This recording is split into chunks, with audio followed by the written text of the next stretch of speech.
In every church, there is one person everybody depends on, but nobody really notices.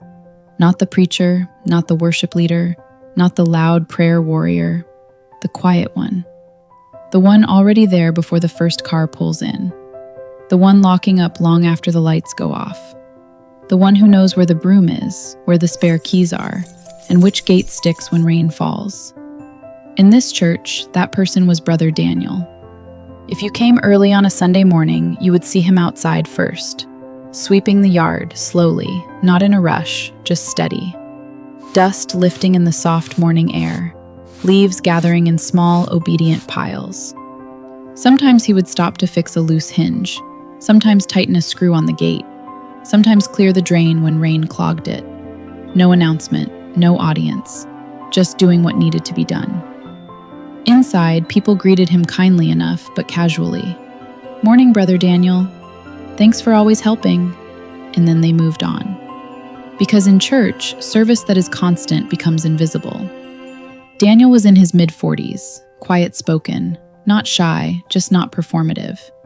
He dressed clean but simple, nothing flashy, no designer suits, no loud testimony about business success. If you asked what he did for work, he would say, "I manage some things online," and leave it there.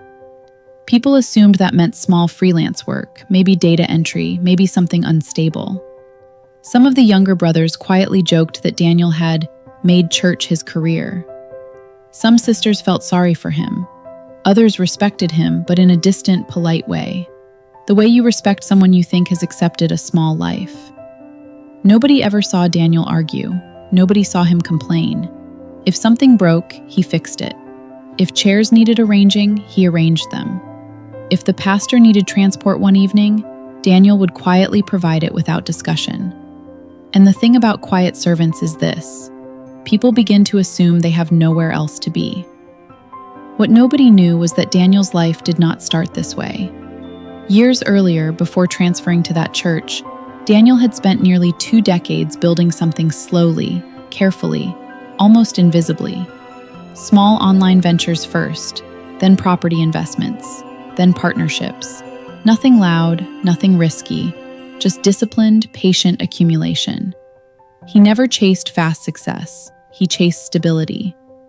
By the time he settled into that modest rented house near the church, Daniel already owned 2 small apartment buildings in another parish. Later, a third. Later still, land. Quietly managed, quietly growing. But Daniel had learned something long ago, that announcing your capacity changes how people treat your character. So he didn't announce anything. He served. Not because he had nothing, because he wanted to know who people were when they thought he had nothing. The years passed like that, Sunday after Sunday. Sweep, fix, carry, lock, leave. Some sisters overlooked him entirely. Others saw him as good church help, but not husband material. A few said openly, "Daniel nice, but he don't seem ambitious." Daniel never corrected them, because a man who is building does not need to debate perception.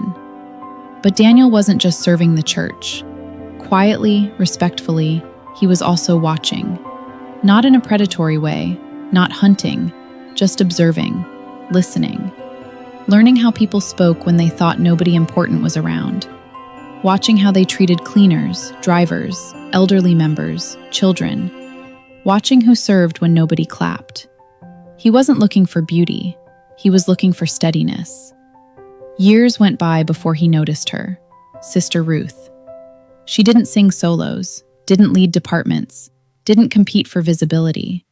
She arrived early, helped in the kitchen, spoke kindly to elderly members, and left quietly after service. Her clothes were always modest, not fashionable, just neat. She laughed easily but never loudly. If something needed doing, she did it without announcement. One Sunday afternoon, while Daniel was repairing a leaking outdoor pipe, Ruth walked over, held the pipe steady while he tightened the fitting, and said simply, "Tell me when to turn the valve." No performance, no chatter, just help. That was the first real conversation. From then on, nothing dramatic happened. No loud pursuit, no public flirting, just small conversations over months. then shared errands for church supplies, then longer talks, then prayer together. Still, nobody paid much attention until the announcement came. It was an ordinary Sunday service when the pastor, after the closing hymn, and said, "We also have a special announcement. Brother Daniel and Sister Ruth will be getting married next month." There was polite applause, some mild surprise, but nothing dramatic yet. Then the pastor added casually, "The reception will be held at Daniel's property on the north side." That sentence changed the room. Because people knew that property, large gated estate, spacious grounds, beautiful building. Everyone assumed it belonged to some wealthy businessman who rarely attended church. It belonged to Daniel. Questions spread quietly at first, then louder, then confirmations. Apartment buildings, land holdings, rental income, years of investments, quiet wealth. Suddenly, conversations shifted. People who barely spoke to Daniel before now wanted to congratulate him personally.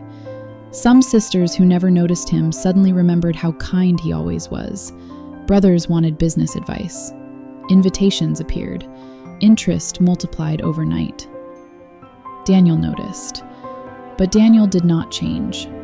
The following Sunday morning before his wedding, he was still outside, sweeping the yard. Same slow rhythm, same steady hands, same quiet dust rising in the morning light. Because service was never something he did while waiting for life to start. Service was part of who he already was. Daniel married Ruth 1 month later. A simple ceremony, honest vows, no extravagant show. Just two steady people choosing each other. And even after marriage, even after moving into his own house, even after everything became known, Sunday mornings still began the same way. The church gate would creak open early, and somewhere outside before the first car arrived, Brother Daniel would already be there, sweeping the yard. And over time, people understood something they hadn't seen before. Daniel was never serving because he had nothing. He was serving because he already had everything that mattered. The broom was never proof of smallness. It was proof of character. And that's the thing about quiet people in church. Sometimes the ones doing the smallest jobs are not waiting for life to begin. They are already living it. So before you measure a man by what he shows you, watch how he serves when he thinks nobody important is looking. Because humility is not what a person does when they are unknown. Humility is what they keep doing after everyone finally knows. And long after the announcement stopped, long after the curiosity faded, long after the congratulations became normal again, Sunday mornings still began the same way. The gate would creak open early, and somewhere outside, before the first car arrived, Brother Daniel would already be there, sweeping the yard. Please subscribe. Subscribe. Hide.